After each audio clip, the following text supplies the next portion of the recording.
Seriously, don't have the baby of a guy you've broken up with. Could it be that you couldn't forget about me? Did you think that if you had a child, I'd never be able to cut ties with you? How naive is that? Hey, what do you say? It's just ridiculous looking back. Breaking up was absolutely the right decision. If I had stayed with such a delusional man, I would never have achieved the happiness I have now. Today, I want to talk about my unforgettable dark history and the revolt against it. My name is Jessica. I'm a 53-year-old housewife who enjoys doing household chores while watching the morning news. I was 38 at the time, living peacefully with my husband Mike. However, around that time, a bit of unrest started to creep into our home. Mike would respond to what I said with a "so what?" or an oddly intimidating or indifferent manner. I would try to continue the conversation, but he would cut me off with "I'm busy right now." I felt dismissed, treated with disdain.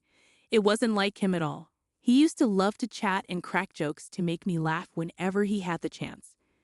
But then this transformation happened. It was such a sudden change that I wondered if I had done something wrong, but I couldn't think of anything specific. One day, I noticed a faint lipstick mark on the back of a shirt Mike had brought to the laundry. He had come home late from work, claiming he had to work overtime. It was hard to imagine that someone at Mike's male-dominated office had leaned against his back with lipstick on. If that were the case, it was too scary to even think about. Could it be a woman? I wondered. Although I naturally came to that conclusion, a lipstick stain alone was hardly conclusive evidence. There could be countless excuses, like accidentally bumping into someone. I decided to wait a bit longer to gather more evidence, carefully checking for any unusual behavior from Mike.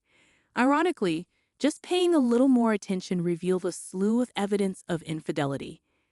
For instance, Mike would always get up to use the bathroom around 2 a.m. when he was sleeping at night. I had never doubted him before, but it turned out he was using that time to talk to a woman on the phone in the bathroom. There were also instances when I found long strands of hair inside his suit jacket, and sometimes, upon closer inspection, his handkerchief seemed to have traces of what appeared to be lipstick. The most damning piece of evidence was a tinted lip balm I found when I borrowed Mike's car for the first time. After a while, it would be another story if Mike was known to use colored lip balm, but this seemed like the most indisputable evidence I had found. After 10 years of marriage, the frustration of having Mike taken by someone new, along with the loneliness of not wanting to be alone, and the resurgence of my affection for Mike were overwhelming. Is there really no chance of starting over? Isn't there something I can do to make him look my way again? Isn't there a way to rekindle what has cooled off? Just as I was pondering these thoughts, the reality of my pregnancy became clear. Needless to say, I thought pregnancy at this timing was a gift from God. We don't have children, and the monotony in our relationship might have been the cause of Mike's affair. Maybe this pregnancy could be the chance for him to change. Holding on to that hope, I brought up the pregnancy of Mike. But then, what the heck? Give me a break. This is such a hassle, let's just break up. I couldn't believe my ears. Well, looking back, I think my judgment and expectations were too naive.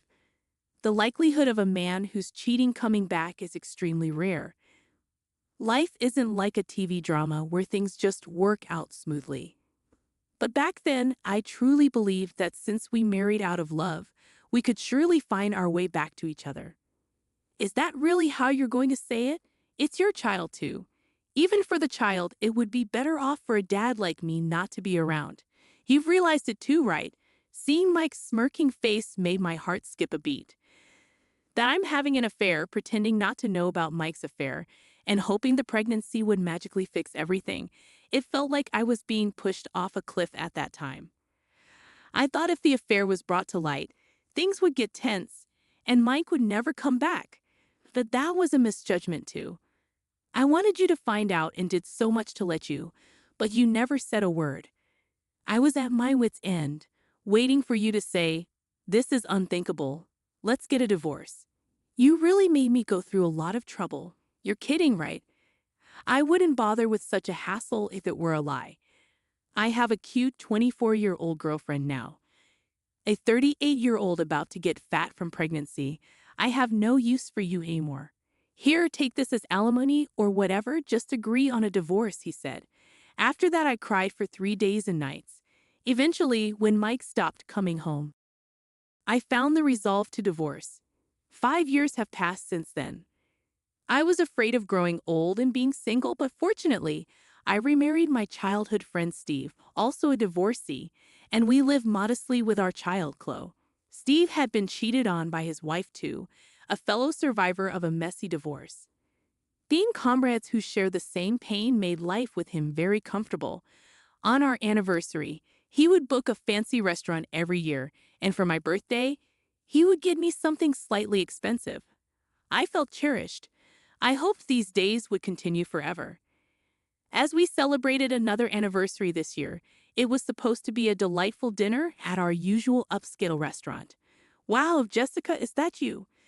The person who gasped upon seeing my face was Mike. What? Why are you here? I couldn't hide my disgust. What a tragedy. I had accidentally run into Mike coming out of the restroom. What? I'm here for a business dinner. Unlike you, I'm busy. Mike glanced over my shoulder and approached briskly.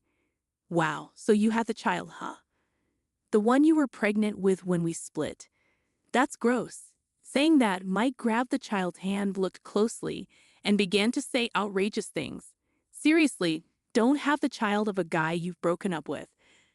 Oh, could it be that you couldn't forget about me, thinking that if you had a child, I'd never be able to cut ties with you? How naive is that? Hey, what do you say? Mike, grinning, seemed to be having a great time, spinning the child around by the hand. The child's face twisted in distress, and he started crying out loud. Daddy, Mommy, help! Some stranger is taking me. There, I'm your daddy, and your mommy's right over there. You're just like her. A stupid child. Just when Mike blurted out those words, suddenly, a man towering over, taller than 6 feet, appeared from behind and forcefully grabbed Mike's arm. Excuse me, but that boy is mine. You know that. Mike's bewildered expression almost made me burst out laughing. Huh, is this guy your new husband, Jessica? I didn't answer Mike's question. I'm not sure what you've been saying, but surely you don't think you can make someone's child cry and get away with it, do you? The tall man said, glaring at Mike. A glimpse of a tattoo peeked out from his arm, and noticing it, Mike instantly turned pale. Wait, Hey, Jessica, tell your husband to stop. Excuse me, that woman is not my wife. What? Confused again, Mike glanced back and forth between me, the man, and the screaming child. What? Then who is this child? Before he knew it, Mike's arms were bound by the man. This man is a lunatic repeating nonsense. Someone call the staff.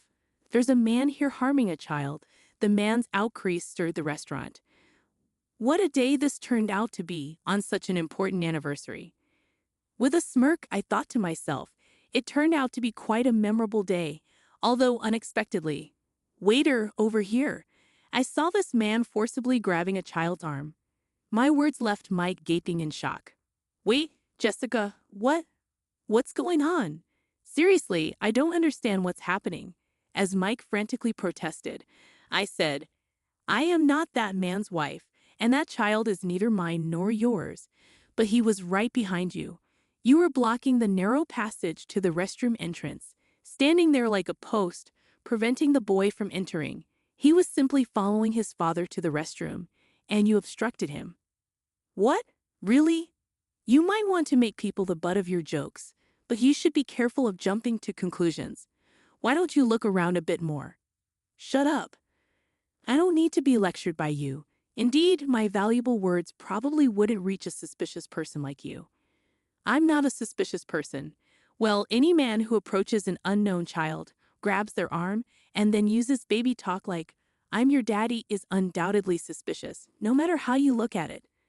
But that was. And then you tell the woman in front of you, a mommy is right there, isn't she? Are you still under the impression that we're married? As I said this with a smirk, Mike turned red with anger and shouted, Don't mess with me. But the louder Mike's voice, the tighter the grip of the man holding him. Ow, ow! Hey man, back off. I'm innocent. It's undeniable that you made my dear son cry, isn't it? But that was a misunderstanding, I quickly interjected. It's a fact that you misunderstood and assaulted someone else's son on your own accord. Then Mike glared at me and said, "You jerk." Yikes, getting glared at by a suspicious person. How scary. I responded sarcastically, with a hint of mock fear in my voice. This seemed to irritate Mike even more, and he began to struggle wildly against the man restraining him. "Thinking you and I are still a couple, huh? Or could it be you haven't forgotten about me?" I taunted him with the same accusation he had thrown at me earlier. Predictably, Mike got angry, and sensing the danger, the tall man quickly pinned him to the floor. "If you thought you could escape from me, you're sorely mistaken." While the man might have meant it lightly, the tattoo visible on his arm made the threat seem all too real. "Come on, Jessica, tell them it's a misunderstanding," Mike pleaded. "But dragging someone else's child by the hand isn't just a misunderstanding," I retorted. "I thought he was my child," Mike said, his voice breaking like a child's, which made me burst out laughing. "You claim him as your child without even acknowledging or paying child support. What did we ever discuss about acknowledgement or child support after our divorce?" "Well, no, but you knew I had no intention of acknowledging, which is why you never contacted me, right? Idiot. I wouldn't just let it go. If I had a child, I'd make sure you acknowledged and paid up one way or another. Then why that time the pregnancy test was wrong?" I went to the gynecologist, and it turned out I wasn't pregnant, which solidified my decision to divorce. Yes, during those 3 days when the topic of divorce came up and Mike stopped coming home, it's true that I spent that time crying. But considering I might have had a child, I couldn't just divorce without clarification, so I first went to the gynecologist. I wanted to sort out alimony, child support, and future living expenses in my head. Even if we were going to divorce, if avoiding the divorce would benefit the child, I was prepared to endure. However, at the gynecologist, there were no signs of pregnancy, but they did find a tumor on my ovary. During the surgery for that, I happened to share a room with Steve's mother. Steve and I were childhood friends, so I knew his parents well. Reuniting with Steve during his visits, we became close again. At one point, I thought of the pregnancy as a blessing from God to make things work with Mike, but in reality, it brought me to someone who made me realize that parting ways with Mike was the right decision. It also led to the early detection of my illness, and despite having one ovary removed last year, I gave birth to Chloe, my child with Steve. It may seem like I've been through a lot, but in truth, it's all been for the best. Upon learning everything, Mike turned pale and muttered, "No way. I got dumped by that woman." Needless to say, I couldn't help but laugh. Well, it's no surprise a young woman wouldn't want to be with an aging man like him. At that moment, a police officer appeared. It seems someone from the restaurant had called them. Mike received a stern warning from the police, and it seems the misunderstanding was cleared up. He apologized profusely to the child's family, which prevented the situation from escalating. The scolding from the police seemed to have hit him hard. He even came to apologize to me. Since Mike doesn't know where I live now, he actually went to my parents' house to express his apologies to my mother. He admitted that the way we parted was the worst and that he was wrong. Aging, having been abandoned by his affair partner, and finding himself increasingly isolated, the recent incident seemed to have broken him, leaving him to feel the loneliness of having no one to comfort him. Well, it's too late for apologies now, as far as I'm concerned. I continue to ignore Mike. Honestly, if we hadn't met there, I probably would have gradually forgotten about him altogether. By the way, Steve noticed I hadn't returned to our table for a while and came to the restroom to check on me. However, he decided to watch from the shadows, thinking this might be Jessica's first and last chance to get back at Mike. Of course, I was ready to jump in if anything happened, but that guy restraining Mike was just too strong.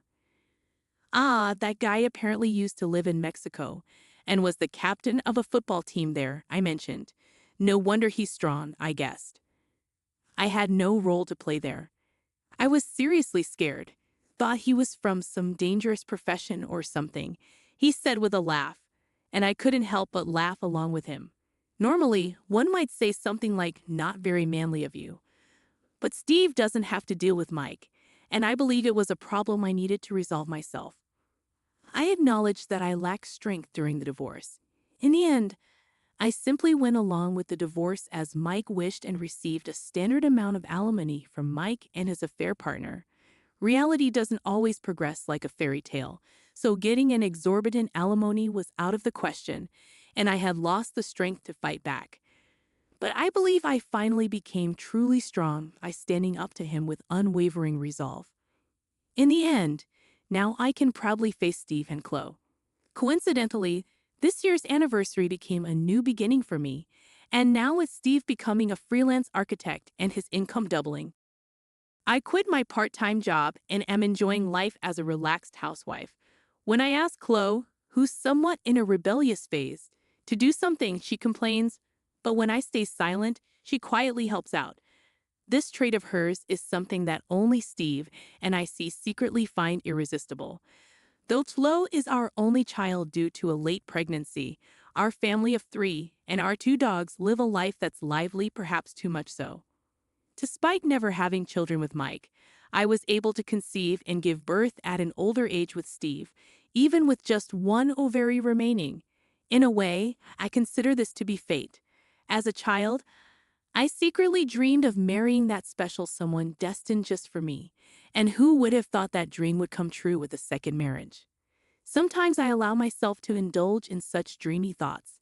With these reflections, I cherish the ordinary days that come my way, days that are anything but ordinary, filled with love and gratitude.